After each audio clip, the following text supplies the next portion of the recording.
loves, it's Sam. Today I'm going to be doing my kind of versus type video. It's a comparison of the Beauty Blender, which is the original Beauty Blender from Sephora, which retails for, I believe, $20. I will put the correct price in here somewhere, versus the Real Techniques by Sam and Nick Chapman Miracle Complexion Sponge. You can get these at Ulta for $5.99. I'm basically just going to be doing a demonstration. I'm going to be applying my foundation on this side with this sponge, and then on this side with this sponge, and I'm going to be telling you exactly my thoughts, how they apply differently, if they are different at all, what I think as far as, you know, the dupeability of it. Do I think that it is worth it? Keep on watching to see me apply my foundation with both of these sponges, beauty blenders, whatever you want to call them, and then wait till the end and I'll kind of tell you my overall thoughts of what I think and if it's worth the money for the Beauty Blender versus spending a lot less on the Real Techniques. Hope this helps. Bye! Okay, so I'm just going to show you the difference of what they look like. So this is the Beauty Blender. It is clean. It's just really stained and I've had it for a long time. And then this is the, I don't actually even know what this is called. Real Techniques by Sam and Nick Chapman Miracle Complexion Sponge. So this one, it's almost like they just kind of chopped off this side, which is quite strange, but apparently that's for like around the nose area, and then this rounded side is for the face, and then that side is for the corners. So that's the difference in kind of the shape for the two, if you can see. This one holds on to soap a lot more than the Beauty Blender. From what I can tell, I just washed both of them with the exact same amount of soap. This one rinsed clean with like soap bubble free super quickly. This one still sounds like there's tons of soap in there, and it almost like squishes to that weird foam. Like it takes a really, really long time to like wash and to rinse.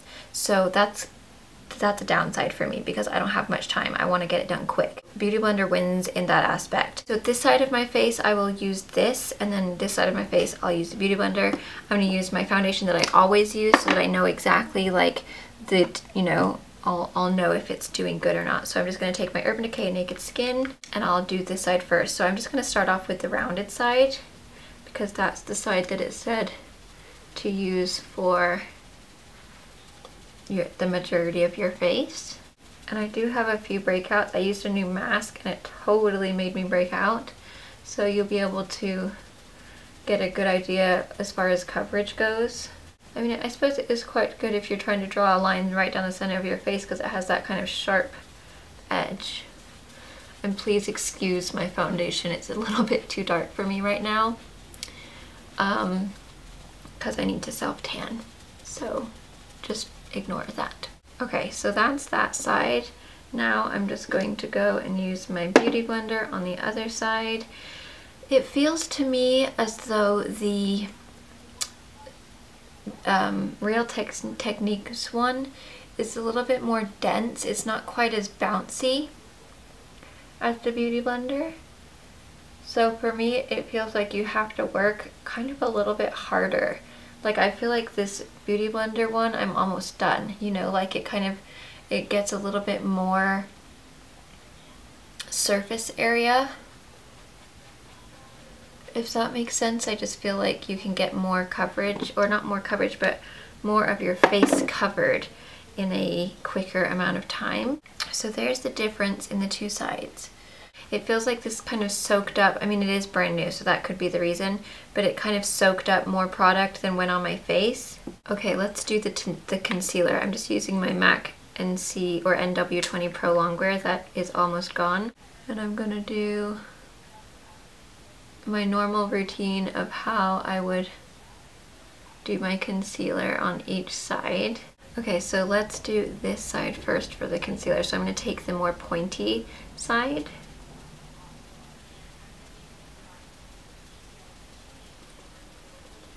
Yeah, I mean, it definitely fits into the corner, you know, perfectly fine. It just feels so much more dense. Like this is just so much more easy to maneuver in there. I feel like you can kind of squeeze it and squish it in there a little bit more and get it like really close into the corner of your eye, and it just kind of bounces easier. And and I feel like, see, do you guys see how this brightness isn't quite as bright as this side? So this side picked up, I feel like it picked up more product than it actually put down, whereas this side is just blending in the product versus soaking it all up in the sponge. And that could just be because that's brand new, so it doesn't have like that build up yet where it's not going to soak in like any brand new product that's put down. But you can definitely tell a difference as far as the brightness goes. This side is much more bright. It looks like there's concealer, versus this side really doesn't look like there's much at all. So I don't like that. So for the purpose of this video, I won't add more concealer, but in life I would normally just add a little bit more under there, because you can see all my pigmentation peeking through right there. It just doesn't look quite as bright as that side. So not good. So anyway, I'll go ahead and put on the rest of my makeup and then we'll talk. Okay, so there is the finished look after I've put all of my makeup on like I normally do. You really cannot tell a difference between the two sides. When I'm looking in the mirror, you really can't tell the difference. It doesn't look like I did one side with one thing and one side with the other. Other than the concealer, it does look a lot brighter on this eye versus on this eye, but it's still pretty darn close. So that's the finished result, and you can kind of see for yourself what you think. But like, you know, even up close, it still lays on the skin just as nice. Like the foundation still lays, you know, it doesn't look thicker or less blended or anything like that. It's just, I feel like this product just soaked up more of the foundation and concealer than the Beauty Blender. But like I said, that could very well be because this is brand new. So I'm gonna keep on trying this out. I still, for my first impressions, prefer the Beauty Blender. I just prefer the shape of it. I feel like this is kind of like weird, like what is that for? I would rather just have like a one big dense thing versus like, I don't know. I just prefer the shape of the Beauty Blender. I feel like it's more kind of like pliable, if that's the right word. It like, you can maneuver it a little bit easier. It's bouncier. This is denser. It's kind of harder to work with. I mean, it is a good dupe because this was like $5.99 and this is $20, I believe. So this is way cheaper. So I would say it's a dupe. It's definitely a dupe. If you do have the money, get the Beauty Blender.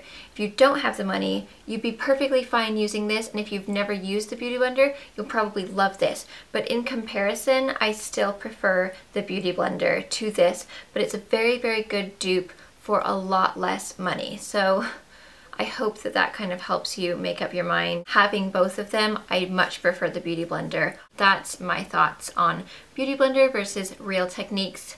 What is it called? Miracle Complexion Sponge. I hope that that has helped you. I hope that you enjoyed this video. If you did, please give me a thumbs up. Don't forget to follow me on Instagram, Pinterest, Twitter, Facebook, my blog, samschuerman.com. Thank you. Bye.